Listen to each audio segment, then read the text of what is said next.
Bonjour et bienvenue dans la nouvelle pensée du jour intitulée L'esprit du contentement. Comment apprendre à développer l'esprit du contentement.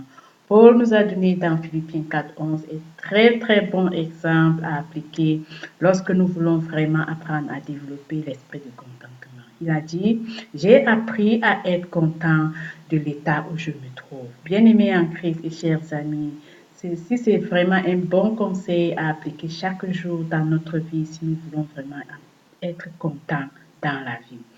Quelles que soient les circonstances, quelles que soient les situations qui pourront vraiment nous empêcher à jouir pleinement de notre vie, nous devions apprendre vraiment à être déjà contents de l'état où nous sommes, apprendre à être contents là où nous sommes, avec ce que nous avions et avec tout ce qui se comporte vraiment notre vie. Nous devions être satisfaits de notre vie en totalité. Et dans les lignes suivantes, je vais un peu vous expliquer comment est-ce que vous pouvez apprendre à développer vraiment cet esprit de manière quotidienne. C'est une décision que nous devions prendre tous les jours. Pas seulement en une semaine, pas seulement dans un mois, pas seulement dans 2 années, mais chaque jour et à tout moment. Quelles que soient les situations où nous sommes vraiment confrontés, nous devions prendre la décision. Maintenant, je veux être content. Et lorsque nous nous décidons chaque jour d'être content de notre vie, d'être content de ce que nous avions et d'être content là où nous sommes, nous pouvons vraiment être joyeux. Nous devions jouir vraiment du bonheur, jouir de la vie en abondance que Dieu nous a vraiment donnée. Et c'est vraiment une décision que nous devions prendre tous les jours et cultiver vraiment tous les jours. L'esprit de contentement se cultive. Ce n'est pas que on l'acquiert comme ça, mais ça se cultive tous les jours. Comment est-ce que nous pouvons commencer petit à petit à développer vraiment cet esprit de contentement? Nous devions déjà développer un esprit de bonheur. Nous devions développer cet esprit de vouloir toujours vivre dans le bonheur, dans la paix, quelles que soient les circonstances. Nous devions dire, aujourd'hui c'est le jour où je vais vivre dans le bonheur, dans la paix, et je serai content, je suis content de ma vie, je suis content de ce que j'ai, je suis content là où je suis, quel que soit ce qui peut être tout autour de moi, je suis content de ce que j'ai. Et quelles que soient même vos peurs ou bien ce que les gens pensent de vous, n'ayez pas peur. Ne vous faites pas vraiment des idées sur ce que les gens pensent de vous. L'essentiel est ce que Dieu pense de vous. Dieu dit que vous êtes quelqu'un de merveilleux. Et Dieu désire que vous vivez vraiment dans la paix, dans la joie, que vous soyez content tous les jours, que vous jouissez vraiment de la vie en abondance tous les jours. Ça, c'est vraiment le désir de Dieu. Et pourquoi il nous a donné une belle vie et nous n'arrivons pas à jouir, nous n'arrivons pas à saisir cette vie qu'il nous a donnée? C'est une erreur parce que nous la laissons au diable nous voler par les circonstances, par les problèmes, par tout ce qui peut vraiment nous empêcher de vivre. Essayons vraiment de nous décider, de ne plus nous laisser dérober vraiment notre joie tous les jours. Décidons-nous aussi de nous aimer tels que nous sommes, avec nos défauts, avec nos manquements et aussi avec nos talents. Si nous constatons que franchement nous avions beaucoup de défauts, nous pouvons même développer ces défauts en talent.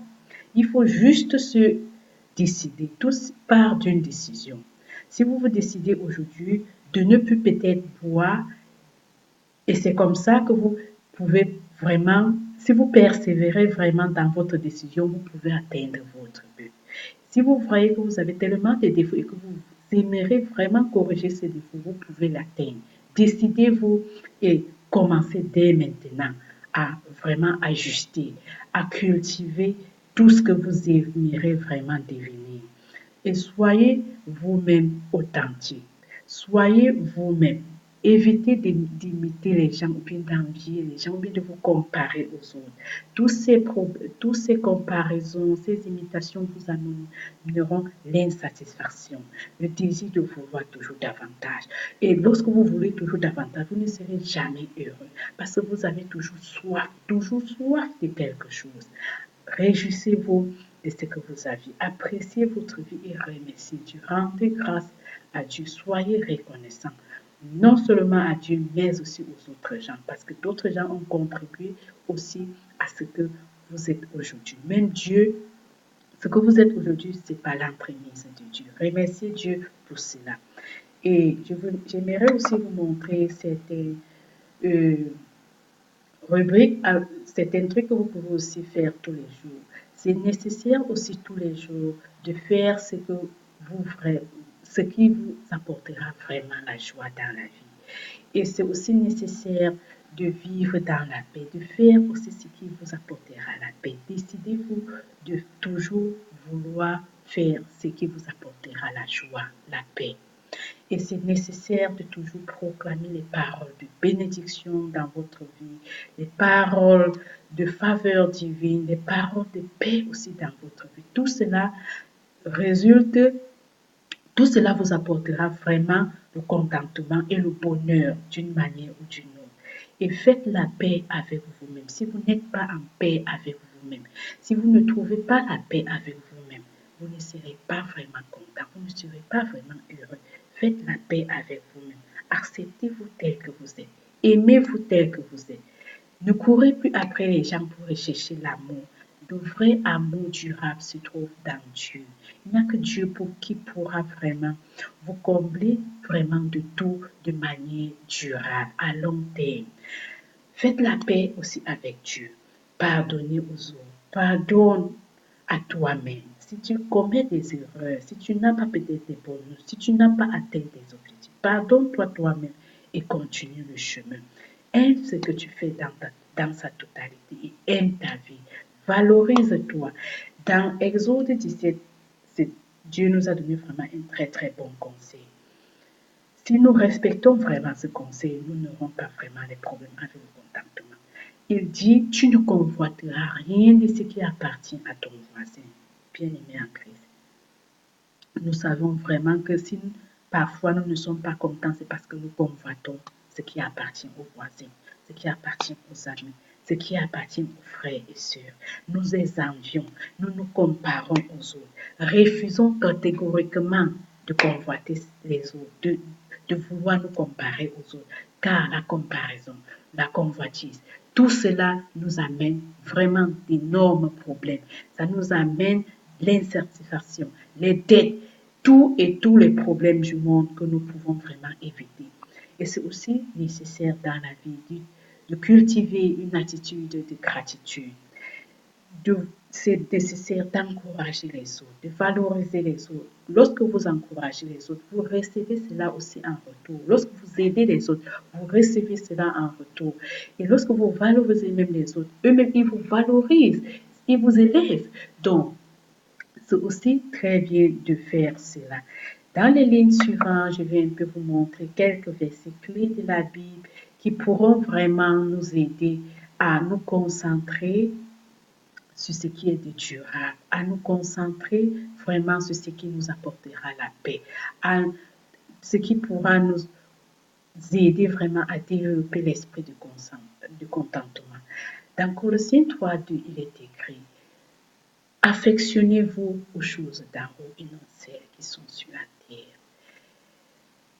Si nous nous affectionnons sur les choses de la terre qui sont passagères, nous n'aurons jamais, nous ne serons jamais heureux parce que nous courons après quelque chose qui n'est pas de durable, qui n'est pas durable, qui n'est pas éternel, quelque chose qui s'envolera d'un moment à l'autre, qui va disparaître d'un moment à l'autre.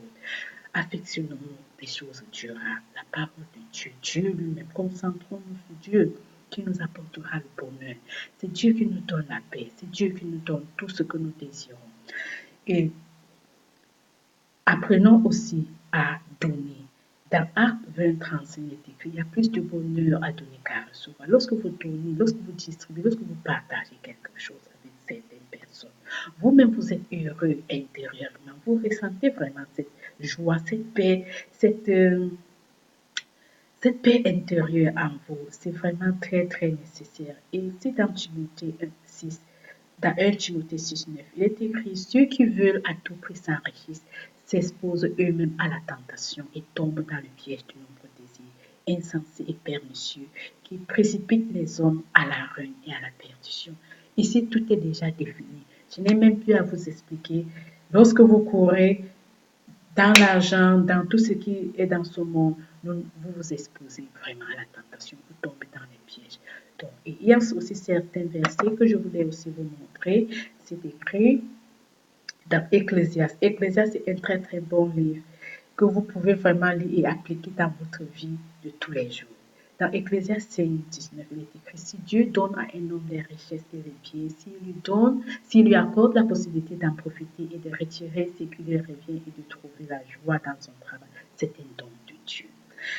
Et dans Jean 10, il est écrit, le voleur ne vient que pour dérober, détruire et égorger. Si vous vous laissez détruire par l'insatisfaction, par l'envie, par la convoitise, ça c'est ce que la Bible nous décrit par le voleur. Le voleur peut être la convoitise. Le voleur peut être l'insatisfaction. Il vient nous voler ce que nous avions déjà, ce que Dieu nous a déjà donné. Et dans Ecclésiaste 6:1, il est aussi écrit, mieux vaut ce qu'on a dans la main que ce qu'on pourra désirer par la pensée. Mes chers amis, réfléchissons encore sur ce que nous désirons. Dans Timothée 6:17, vous pouvez lire, et il y a aussi certains versets que j'aimerais vraiment vous montrer. Ce sont des versets vraiment très très riches que vous pouvez aussi lire tous les jours pour pouvoir cultiver vraiment cet esprit de contentement. C'est nécessaire. Affectionnez-vous des choses d'en haut.